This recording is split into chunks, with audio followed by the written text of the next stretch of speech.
What a go on, people?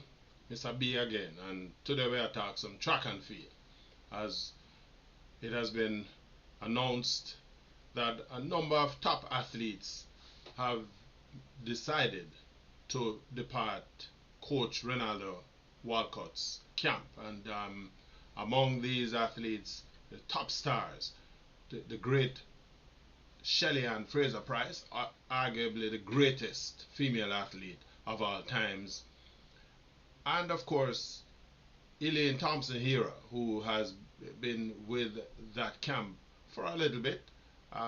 Both athletes, though, never had the kind of showing that we were expecting as a country at the international level, with Elaine Thompson-Herah not even getting a chance to make the Jamaican team, and of course Shelly-Ann Fraser-Pryce, whose final Olympics was an absolute disaster. We also understand that Rashid Broadbell is also moving on, and so it begs the question: is it a case of a move by the athletes per se, an issue with the coach himself, or is it just a case of the athletics community within the Jamaican sphere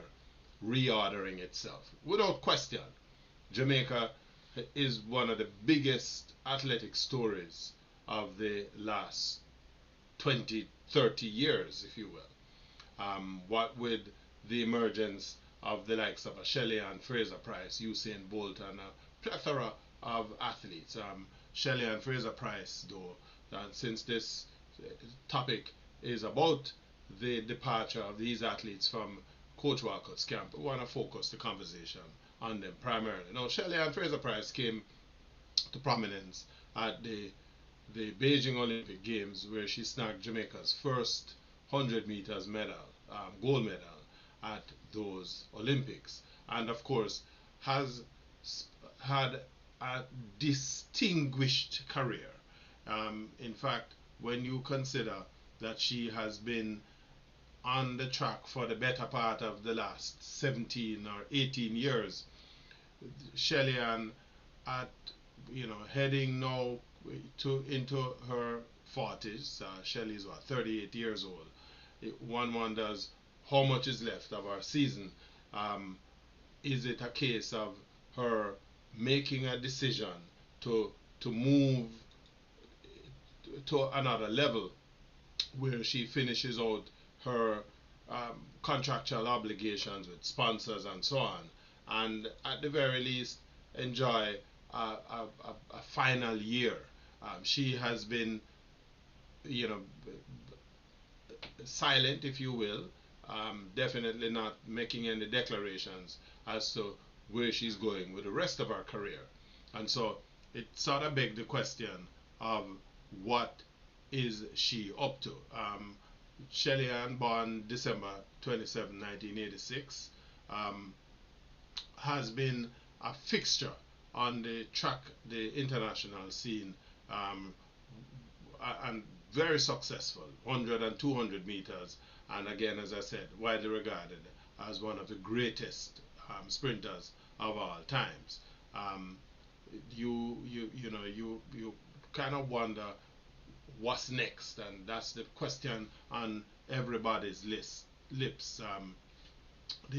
My personal feeling is that she will continue her career at least for another season, despite the injury setbacks that she had over the last 2 years, because those injuries didn't just manifest themselves last year. We had seen signs of them in the previous year, and it just became more obvious. So ultimately she had to withdraw from the Olympic 100 meters semi-final in Paris, and now we hear that she is departing,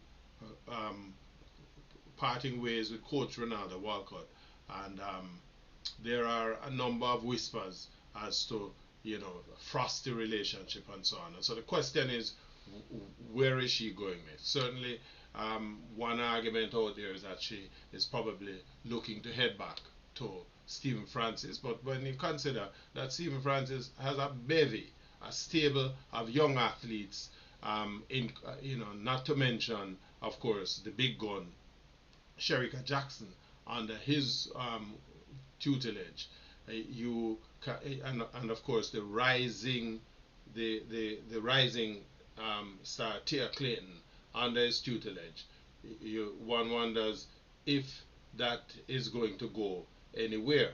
Um, Without a doubt, Jamaica has a plethora of young athletes, and so I don't know if Francis is what I'm looking at that. Now, at the same time, we also hear that Elaine Thompson-Herah, who has also decided to step from Walcott.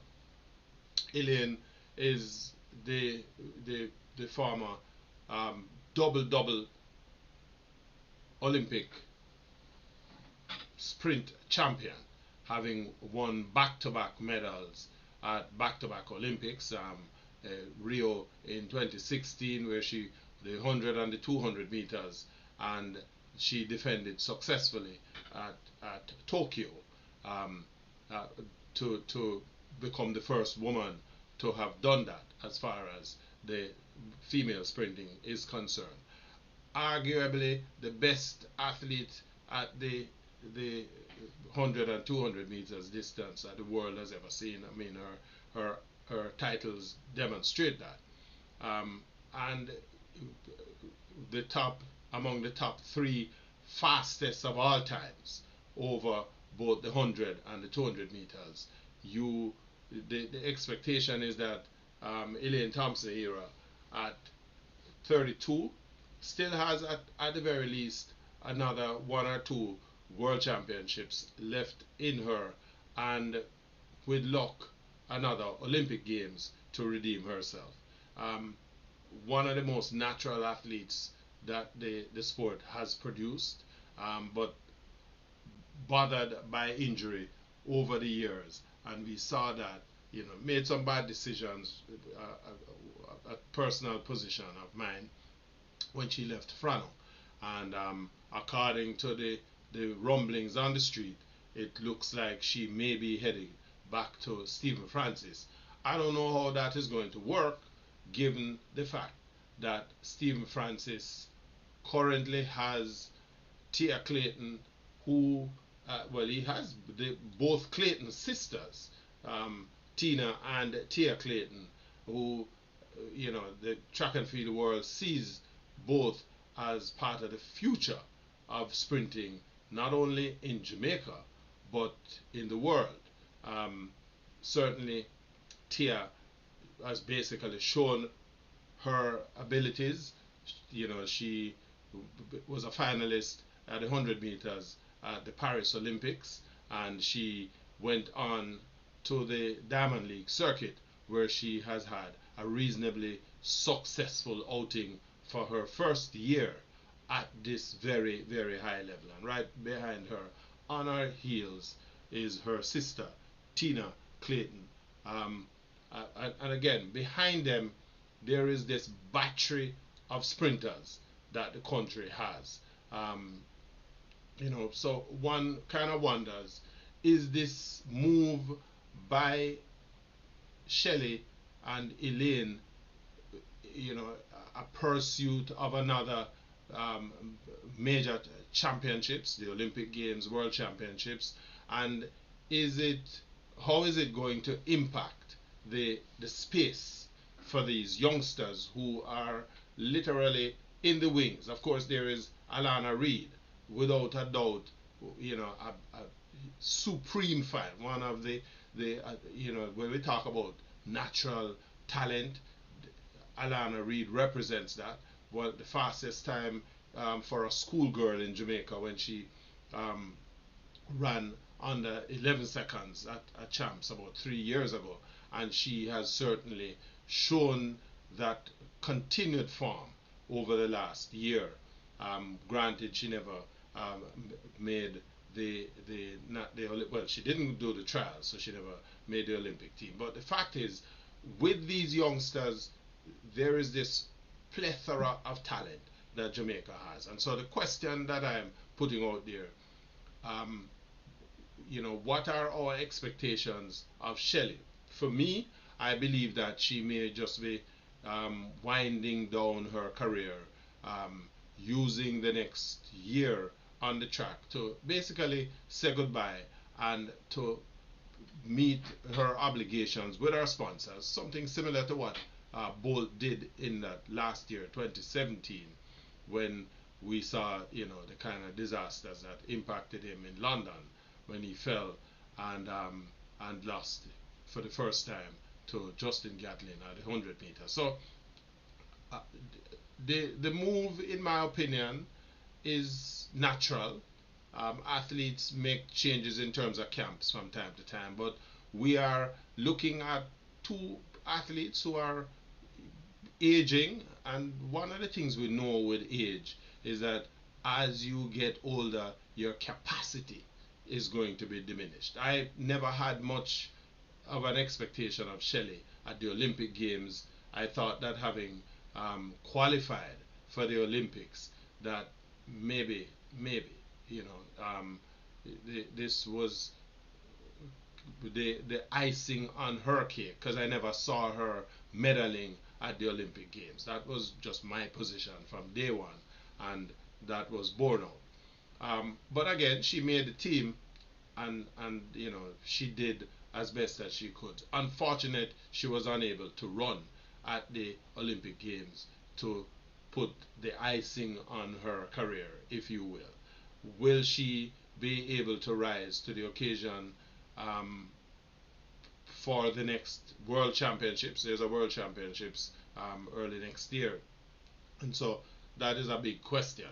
Of course, what my expectation is that Shelly-Ann's advance at this point in her life and career is going to be dependent on the demonstrated abilities of the battery of youngsters that are out there waiting in the wings.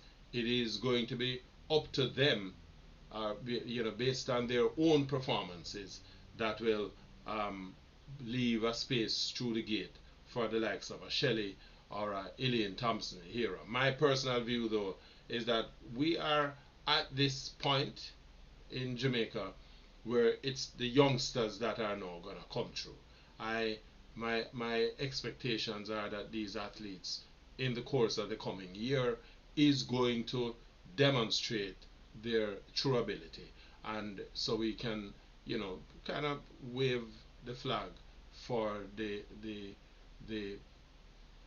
more mature Elaine Thompson-Herah and Shelly-Ann Fraser-Pryce, and basically bid them goodbye. I believe, it's hard to watch athletes who were at the top of their game being beaten. But again, the track and field world is now at that stage where it's about the money. There is no truncated season in track and field anymore, with the World Championships every year, the Olympic Games every 4 years. It means that the athletes are kept busy throughout. There is no respite, and so what is also opening up is a space for a lot of athletes who, if you can't make it at the big meet level, there is room there. There's the Athlos New York meet that just came in. This, well, what was it, last month, September 26th, I think it was. And that is going to be an annual meet. I expect that they are going to be expanding that meet outside of the 6 events that they ran. And so it basically provides opportunities for these women to earn more on the track, to make the most of their abilities. But as far as running at the national level and being dominant, the kind of dominance that we once had, where one athlete carried the burden of the island's abilities or efforts on their shoulder, that is changing. And so it's going to be an interesting period over the course of the next couple of years as the international competition stage changes, and as the space on the stage, the way is cleared, as these aging athletes either take a, a personal bow, or they are forced to bow out by virtue of the fact that time has just caught up with them. Let me hear what you think, both what me think. Give me your feedback and in the comment section. And if you like the video, hit the like button. And of course, listen, a whole heap of people out there who watch the channel and thing. But it helps us if you subscribe. Subscribe to the channel if you haven't. And if you love the video, not only am I asking you to like it, but share it with your friends. Let's get the circulation out there. And of course, I'm going to invite you to visit our website at yardmedia.com for more, much more, as you continue to support the channel. Respect.